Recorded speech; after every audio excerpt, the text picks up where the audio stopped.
Previously on Dungeons and Dragons.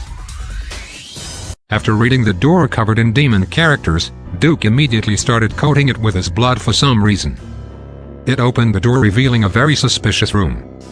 There was an altar with a woman and a knife stabbed into her and a very not suspicious child next to her.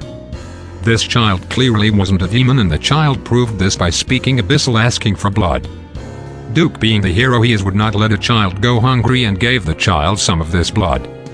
The child muttered, "The pact has been sealed," and then floated out of the room just like children do.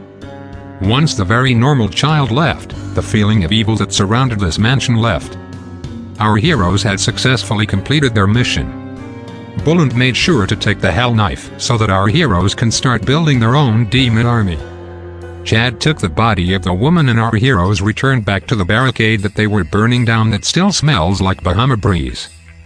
They noticed that all the gargoyles and noisy coffins had stopped. They made their way through the passageway and found themselves inside the basement of the house with a bunch of locked doors, but they were locked from the other side. Our heroes managed to complete the entire dungeon backwards and accidentally finding the exit.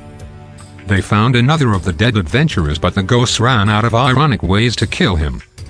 Our heroes also found a couple other notes. I mean, like a lot more notes. I mean the rest of the notes. Since they skipped the entire dungeon, the house just dumped the rest of the notes on them. I don't think you understand how many notes were left to find. And it's a good thing they found them after they already freed the not demon child. Our heroes also managed to find an adventurer who was ironically alive.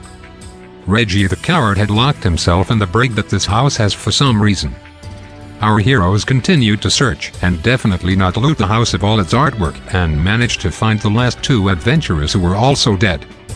They also managed to find the body of Annie, the old woman who had lived here, whose tragic backstory was in the notes they found. Chad also managed to find her will, saying that the house now belongs to the apothecary, and also described her special quadruple pickle recipe. Reggie made pyres for his fallen friends and for the old woman. After the funeral, Reggie decided to quit being an adventurer to become a pickle farmer, and our heroes headed back to town to try to get some rest before getting back on the stagecoach.